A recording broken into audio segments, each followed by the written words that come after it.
ये देख के काफी बुरा लगता है कि डीसी के लाइव एक्शन मूवीज से ज्यादा उनकी एनिमेटेड मूवीज अच्छा परफॉर्म कर रही हैं, जो कि इन सब की शुरुआत 2013 में फ्लैश पॉइंट पैराडॉक्स से हुई थी। उन्होंने कॉमिक स्टोरी टेलिंग को आर रेटिंग के साथ बहुत ही अच्छे से हैंडल किया और ये सिलसिला 7 सालों तक चला। Justice league dark apocalypse war इतनी बवाल पीस थी कि पूरा सुपर हीरो फैंडम हिल चुका था। क्या डार्क साइड ने पीला जस्टिस लीग को? आई मीन यार, मौत तो बहुत ही छोटी चीज होती है। शज़ाम का पैर चबा जाना, मीरा का चेहरा चीर देना, वो चीखें आज तक मुझे याद हैं। उसने तो उन्हें मारा भी नहीं था, बल्कि इटर्नल टॉर्चर दिया था, गुलाम बना के रखा था। खैर, उस मूवी का तो अपना अलग सदमा है, लेकिन उसके बाद जो डीसीयू ने ग्रो किया, और या फिर सही मायनों में बोलूं तो ब्रांच आउट किया, डीसी ने पूरे सुपर हीरो जॉनरा में सबसे गैंगस्टर मूव लिया और अपने एपोकलिप्स वॉर मूवी में अपने पूरे ही यूनिवर्स को मार दिया, जिससे मेन रियलिटीज का किस्सा तो खत्म हो गया, लेकिन और भी कई सारी रियलिटीज का अलग अलग भागों में बढ़ गई। जिसका सबसे पहला इस यूनिवर्स ने रुख लिया है टुमारोवर्स का, जिसमें अभी तक Superman man of tomorrow, justice society world war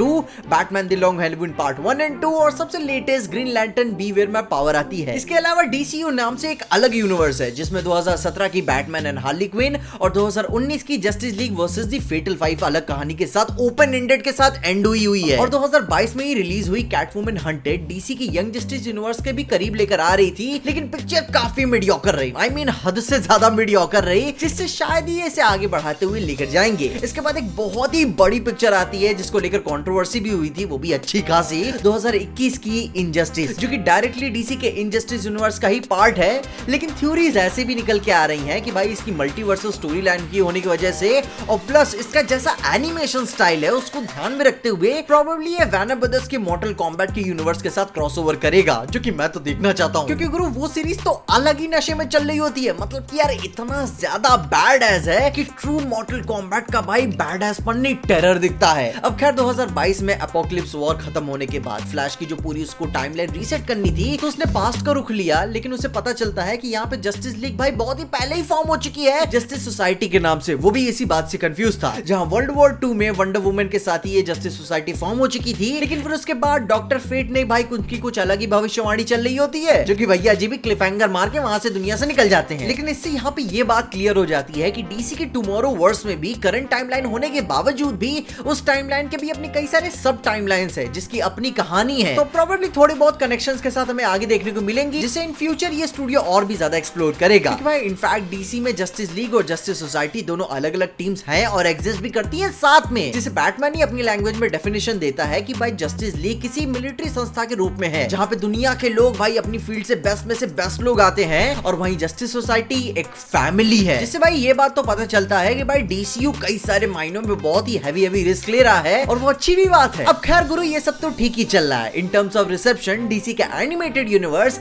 DC के लाइव एक्शन यूनिवर्स से बेहतर परफॉर्म कर रहा है। लोग एनिमेशन को ज्यादा पसंद कर रहे हैं, और सबसे बड़ी बात डीसीयू कॉन्स्टेंटली कैनोनिसिटी में कंटेंट देता जा रहा है। टाइमलाइन कनेक्टेड है, ब्रांच आउट भी हो रही है, और कुछ अनएक्सपेक्टेड यूनिवर्स से भी क्रॉसओवर करने वाली है। लेकिन अब आगे क्या? क्योंकि भाई जिस आर रेटिंग के आजादी के बल पे इन्होंने अपने अडल्ट्स के बीच में इस कहानी को इतना ज्यादा पॉपुलर बनाया, वहीं अब उनकी कहानी लाइन से PG-13 मूवीज की आ रही हैं, सिवाय इनजस्टिस को छोड़कर। अपनी ग्रीन लैंटर्न बीवेयर में पावर भी PG-13 होने वाली है, और फिर इसके बाद इस साल के आखिर में Battle of the Super Sons भी आने वाली है, और जो कि मेरे को भी लगता है वो भी इसी दौड़ में रहेगी। लेकिन गुरु फिर भी ये अच्छा काम कर रहे हैं। Battle of the Super Sons में भाई एनिमेशन मूवी होने के बावजूद भी CGI यूज होने वाला है। आई डोंट नो भाई ये लोग कैसे यूज करेंगे, लेकिन भाई इससे ऐसे देखो फील होता है कि ये कोई नया यूनिवर्स क्रिएट करने वाले हैं DCAU में, क्योंकि भाई DCAU अपनी कंटिन्यूटी बनाए रखने के लिए अपने एनिमेशन स्टाइल को बहुत ही स्ट्रिक्टली यूज करता है। और ओवरऑल यहाँ पे डीसी कुछ नहीं तो कुछ हर साल 3 मूवीज तो यहाँ पे दे ही देता है। कभी कभार किस्मत अच्छी हुई तो 4 भी मिल जाती है, और इन्हीं सारी बातों के कारण पब्लिक के बीच में डीसी के एनिमेटेड मूवीज को लेकर इज्जत बहुत ज्यादा है। क्योंकि चाहे वो PG-13 बनाए या R रेटिंग बनाए, मॉर्टल कॉम्बैट के साथ भाई क्रॉसओवर करे